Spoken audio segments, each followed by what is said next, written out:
Le président russe, Vladimir Poutine, n'a jamais pensé que l'Ukraine aurait autant d'alliés prêts à donner du matériel militaire pour sa cause. Il n'a certainement jamais pensé que ses alliés continueraient à donner. Plus de 3 ans après une invasion qui ne devait durer que 5 jours. Mais ils le font. Et maintenant Poutine est en difficulté. Pourquoi ? Le Danemark vient d'annoncer son dernier tour d'aide militaire et s'apprête à aider l'Ukraine à déchaîner une puissance de feu terrifiante avec un énorme lot d'artillerie. Poutine est ébranlé par le mouvement historique du Danemark, mais il ne sera pas autant ébranlé que ses forces le seront une fois que les obus danois commenceront à voler sur le champ de bataille ukrainien. Le 18 mai, le Danemark a annoncé qu'il avait préparé son 26e lot d'aide militaire pour l'Ukraine.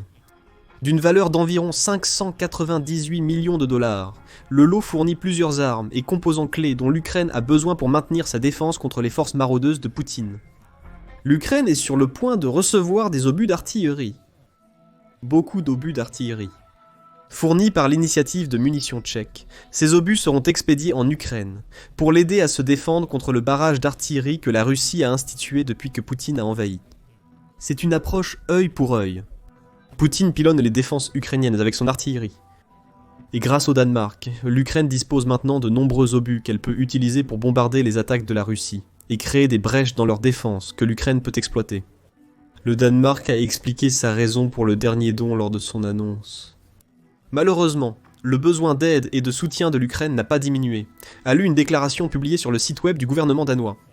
Le ministre de la Défense du pays, Troels Lund Poulsen, a ajouté que je suis heureux et fier que nous puissions à nouveau allouer des fonds pour les dons. Cela fera une différence sur le champ de bataille à court et long terme. Le Danemark a été un soutien fidèle de l'Ukraine depuis le début de la guerre. Nous continuerons à l'être dans les années à venir. Cette déclaration envoie un message clair à Poutine. Le Danemark ne va nulle part.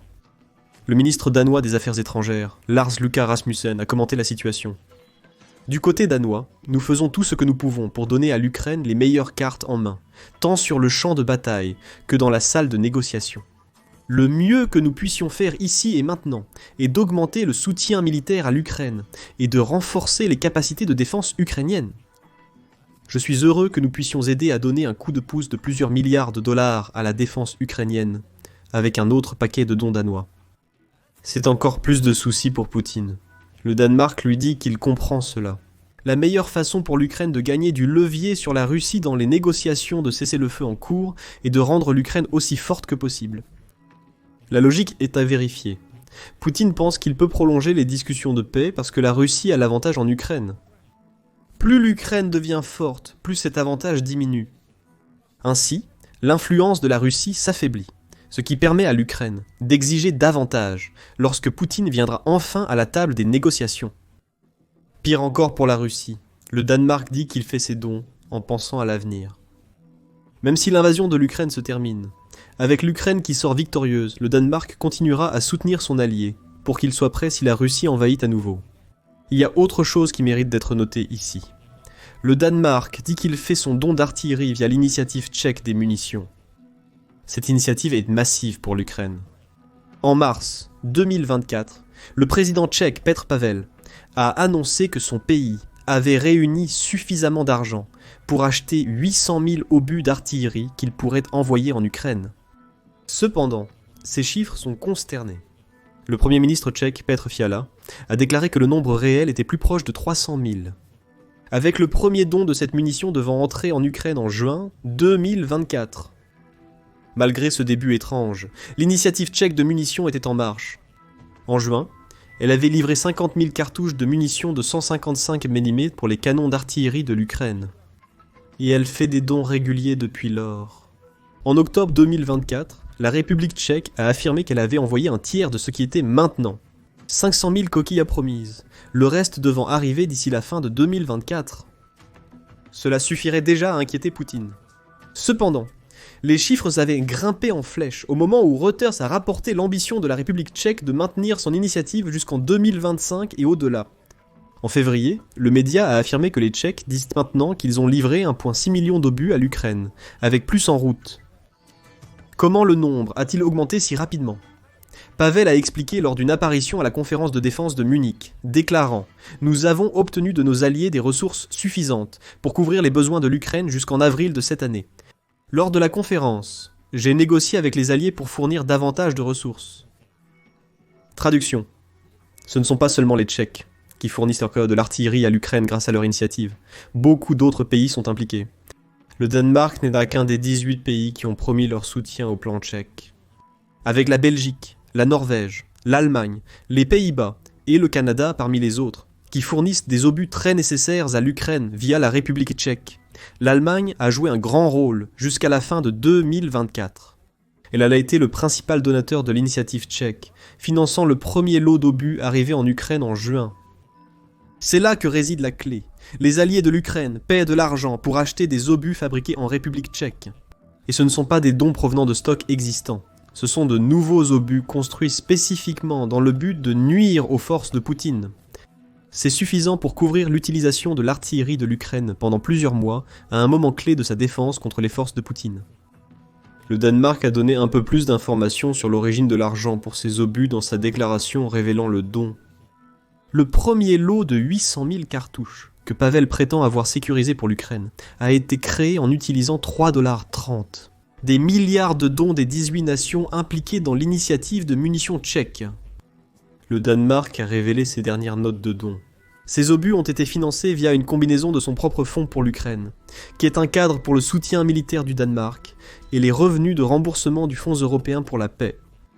Il espère que l'argent fourni à l'initiative tchèque aidera à fournir à l'Ukraine un flux stable d'artillerie, lui permettant de planifier des opérations plus approfondies dans les mois à venir. C'est une mauvaise nouvelle pour Poutine, et cela empire pour le leader russe. Les obus d'artillerie ne sont pas la seule chose que l'Ukraine recevra grâce aux Danois. Le don d'artillerie n'est que la plus grande partie d'un don. Cela comprendra également de l'équipement pour les avions de chasse F-16 de l'Ukraine, et de l'argent dédié à la formation supplémentaire des forces ukrainiennes. En somme, les troupes russes ne doivent pas seulement se soucier d'une nouvelle salve de puissance de feu explosive. Le Danemark renforce également l'Ukraine dans les cieux. L'équipement des avions de chasse, qui pourrait aller des missiles aux composants qui maintiennent les avions en l'air, permet à l'Ukraine de représenter une menace aérienne encore plus grande pour les forces russes. Ajoutez une nouvelle formation au mélange et vous obtenez encore plus d'Ukrainiens capables de maximiser cette menace. Le dernier don du Danemark ne fait que renforcer le soutien indéfectible qu'il a montré à l'Ukraine depuis le début de l'invasion russe. Selon les déclarations officielles, le Danemark d'ailleurs a alloué un total de 66,1 couronnes danoises, soit environ 9,9 milliards de dollars à son fonds pour l'Ukraine pour les années 2023 à 2028. Cet engagement majeur met en évidence la volonté du Danemark de renforcer durablement les capacités de défense de l'Ukraine. Le Danemark a adopté une approche intéressante pour fournir une aide militaire à l'Ukraine. La plupart des alliés occidentaux de l'Ukraine fournissent une aide directe. Prenons les États-Unis comme exemple. La plupart de leurs dons à l'Ukraine proviennent directement de leurs stocks. Les États-Unis allouent des fonds, mais ne financent généralement pas la construction de nouvelles armes. Au lieu de cela, il déclare qu'il fournira un soutien de X montant à l'Ukraine, et puis il retire des armes de ses stocks d'une valeur collective équivalente à X pour les envoyer en Ukraine. Le Danemark fait les choses différemment. La majeure partie de son financement pour l'Ukraine est fournie par quelque chose appelé le modèle danois. Selon ce modèle, le Danemark s'engage à acheter des armes et des équipements à l'Ukraine elle-même, qu'il renvoie ensuite en Ukraine pour l'aider à repousser les forces de Poutine. C'est une approche intéressante et conçue pour renforcer l'industrie de fabrication d'armes domestiques de l'Ukraine. Le Kyiv indépendant a souligné pourquoi le modèle danois pourrait s'avérer si important pour l'Ukraine à l'avenir. En avril 2024, l'industrie de la défense de l'Ukraine avait la capacité de construire environ 20 milliards de dollars d'armes par an. Le problème, alors comme maintenant, est que le budget de la défense de l'Ukraine n'est pas assez élevé pour utiliser pleinement cette capacité. L'année dernière, l'Ukraine ne pouvait dépenser que environ 6 milliards de dollars pour les armes que sa propre industrie produit, laissant la question de ce qui arrive aux autres 14 milliards d'armes. Si l'Ukraine n'était pas en guerre, la réponse serait simple. Elle pourrait vendre ses armes pour gagner des milliards de dollars, finançant ainsi davantage d'investissements dans son armée. Mais l'Ukraine n'a pas le temps d'attendre que cette approche se concrétise. Elle a besoin des armes que ses fabricants produisent pour lutter contre les forces de Poutine. Entrez le modèle danois. Avec ce modèle, le Danemark achète des armes produites par l'industrie de défense ukrainienne, mais que son armée ne peut pas se permettre. Ces armes sont ensuite données à l'Ukraine, sans même avoir à quitter le pays, afin que son armée les ait à disposition le plus rapidement possible. Certes, le 26e paquet d'aide militaire du Danemark n'utilise pas le modèle danois précisément en ce sens. Cependant, envoyer de l'argent à l'initiative de munitions tchèques suit un concept similaire. Le Danemark finance l'industrie tchèque pour produire des milliers d'obus destinés à l'Ukraine. Aucun obus ne provient des stocks danois. Au lieu de cela, il utilise ces dons pour renforcer l'Ukraine, maintenir son propre pouvoir et développer l'industrie de la défense européenne, afin qu'elle puisse produire plus d'armes, maintenant et à l'avenir. C'est un modèle brillant qui contourne les défis accumulés auxquels beaucoup d'alliés de l'Ukraine sont maintenant confrontés. Poutine a peur du modèle danois. Il sait que c'est la clé pour revigorer les industries de défense ukrainiennes et européennes. Mais il ne peut rien y faire. Il ne peut également rien faire contre les plus de 100 000 obus d'artillerie qui vont bientôt affluer en Ukraine. Et dans l'immédiat, c'est un problème bien plus grand pour Poutine, car l'artillerie est essentielle à son invasion. Il s'est appuyé dessus pour bombarder les défenses de l'Ukraine, ce qui signifie que tout renforcement de l'artillerie ukrainienne signifie un affaiblissement de sa capacité à attaquer. Voici pourquoi cela importe. À plusieurs reprises pendant la guerre en Ukraine, l'expert en défense de Forbes, Vikram Mittal, a parlé de la façon dont l'artillerie était terrestre, le roi du champ de bataille dans la guerre en Ukraine. Il a fait cette affirmation pour la première fois en juin 2024, déclarant que malgré les nouvelles tactiques adoptées par l'Ukraine et la Russie pendant leur guerre, l'artillerie traditionnelle restait le principal facteur de différence. Il avait aussi les chiffres pour le soutenir, avec les barrages de missiles, de drones et de bombes planantes de Poutine, et ses vagues de troupes. La Russie tirait environ 10 000 obus d'artillerie par jour sur l'Ukraine en juin 2024. L'Ukraine n'était pas sans défense sur le front de l'artillerie. Elle répliquait avec environ 2000 tours de son propre quotidien. Bien qu'il était clair qu'il y avait une disparité, cette disparité commençait à payer pour la Russie. En 2024, les forces de Poutine se sont principalement concentrées sur les oblasts de Donetsk, Luhansk et Kharkiv.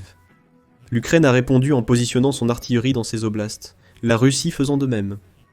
La Russie avançait graduellement mais inexorablement. Ces barrages d'artillerie lui ont permis de progresser dans ces zones ciblées, ce qui a abouti à son contrôle de 99% de Luhansk et de 70% de Donetsk. Quand la guerre est arrivée en 2025, la stratégie de Poutine était simple mais efficace. Il a essentiellement utilisé son artillerie pour créer des hachoirs à viande dans ses oblasts. Les obus d'artillerie bombarderaient les défenses de l'Ukraine, les affaiblissant jusqu'à ce que Poutine se sente suffisamment confiant pour envoyer des unités mécanisées et des vagues humaines de soldats russes pour des attaques. Ces unités seraient bombardées par l'artillerie ukrainienne. Poutine semblant prêt à sacrifier autant de son peuple et de son matériel qu'il le faudrait pour revendiquer du territoire. Ce sont des tactiques directement tirées de la Première Guerre mondiale, mais leur âge n'a pas d'importance pour Poutine. Il mène une guerre d'usure, et l'artillerie est la clé du succès de cette guerre. Avance rapide jusqu'en mars 2025, et Mittal a affirmé que l'artillerie est toujours reine en Ukraine. À ce stade, l'artillerie ukrainienne représentait la majorité des centaines de milliers de pertes de troupes que la Russie avait subies jusqu'à ce point. Cependant, les drones ukrainiens étaient en train de la supplanter. Une partie de la raison en revenait à la production de drones ukrainiens. Les usines ukrainiennes ont construit 2,2 millions de ces appareils sans pilote en 2024 et visent un objectif de 4,5 millions en 2025. La disponibilité accrue de drones signifiait évidemment une utilisation plus élevée, entraînant plus de victimes russes. Mais un autre facteur majeur dans le fait que les drones surpassent l'artillerie en termes de victimes russes était que l'Ukraine commençait à manquer de ressources. Les tirs d'obusiers diminuaient progressivement. Alors que l'artillerie russe endommageait les défenses ukrainiennes, les soldats encore sur le champ de bataille disposaient de moins de munitions pour riposter. Si rien ne devait changer, Poutine pourrait enfin faire valoir son avantage en matière d'artillerie. Seulement, cela ne se produit pas. Le Danemark a joué un rôle clé pour aider l'Ukraine à maintenir ses défenses basées sur l'artillerie. Prenez le modèle danois mentionné plus tôt comme exemple. L'investissement du Danemark dans l'industrie de la défense ukrainienne a aidé ce dernier à atteindre un point où il construit 40 de ses obusiers automoteurs 2S, 2 Bodana, chaque mois. Ces chiffres devraient probablement augmenter davantage en 2025, surtout si plus de pays commencent à suivre le modèle danois. Maintenant, Avec son don de près de 600 millions à l'initiative de munitions tchèques, le Danemark fait tout ce qu'il peut pour s'assurer que ses nouveaux obusiers disposent de suffisamment d'obus qui peuvent être tirés sur la Russie. Le timing de tout cela ne pourrait pas être meilleur. Après avoir dominé en artillerie pendant une bonne partie de 2024, la Russie commence à faiblir. Des signes de cela ont été observés en janvier, où 1945 a noté que l'Ukraine commençait à exercer une pression sévère sur la force d'artillerie de la Russie, avec une combinaison de guerre par drone et de techniques intelligentes de contre-batterie. Les lance-roquettes russes commençaient à disparaître des lignes de front, la Russie étant contrainte de réduire de moitié son tir d'artillerie au début de l'année. En avril, l'Ukraine avait des chiffres précis pour étayer ses affirmations. Le commandant en chef de son armée, Oleksandr Syrsky, a noté qu'à un moment donné, la Russie tirait jusqu'à 40 000 obus d'artillerie sur l'Ukraine chaque jour. Ce nombre est passé à 23 000, les frappes à longue portée de l'Ukraine contre les dépôts de munitions russes, s'ajoutant à ses tactiques de drones et de contre-batterie. Maintenant, le problème pour la Russie est aggravé par la question de la disponibilité des obus. Encore, 1945 a souligné ce problème en janvier, notant que la Russie était contrainte de compter sur des stocks d'époque soviétique obsolètes et des obus d'artillerie nord-coréens pour soutenir ses barrages. Poutine doit également faire face au fait que son industrie de la défense ne peut pas suivre le rythme de la perte d'artillerie de la Russie en Ukraine. C'est selon l'Institut pour l'étude de la guerre, ou Institut pour l'étude de la guerre, qui a déclaré en février que l'Ukraine prétendait avoir détruit 13 050 systèmes d'artillerie russes. À la fin de 2024, l'Institut pour l'étude de la guerre souligne que ces chiffres pourraient être contestés. Il indique que Oryx, une plateforme de renseignement open source, a visuellement confirmé la perte d'au moins 460 systèmes d'artillerie remorqués et plus de 900 systèmes d'artillerie autopropulsés russes. Le nombre réel de pertes se situe probablement quelque part entre les chiffres ukrainiens et ceux d'Oryx, mais même si Oryx a raison. La Russie est actuellement capable de construire environ 100 canons d'artillerie par an, n'ayant que 2 usines pour ce travail. En somme, la Russie perd son avantage en artillerie.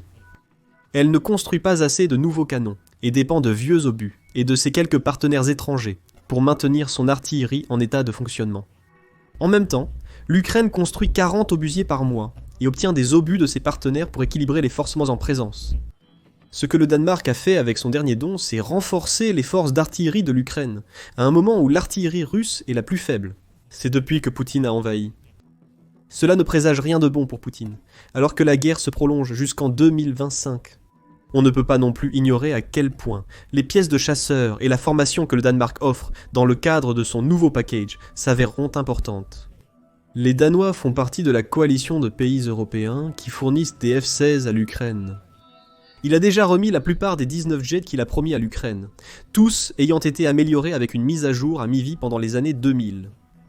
L'Ukraine utilise de plus en plus ces jets pour se défendre contre la Russie et attaquer la région orientale du pays. Cela a été confirmé en avril par le général de l'armée américaine Chris Cavoli qui a dit qu'ils volent tous les jours. Ils ont déjoué un grand nombre de menaces de missiles de croisière, et ils ont également mené beaucoup d'attaques offensives, notamment des bombardements à l'est. Maintenir ces avions en vol requiert un approvisionnement constant en pièces détachées. Le Danemark vient de fournir beaucoup de ces pièces, en plus des obus d'artillerie. Cela aggrave encore une situation déjà mauvaise pour Poutine. Alors, où tout cela mène-t-il ? La guerre en Ukraine ? La Russie est en difficulté. Les barrages d'artillerie russes s'affaiblissent de jour en jour, tandis que l'Ukraine se renforce grâce à l'aide de pays comme le Danemark.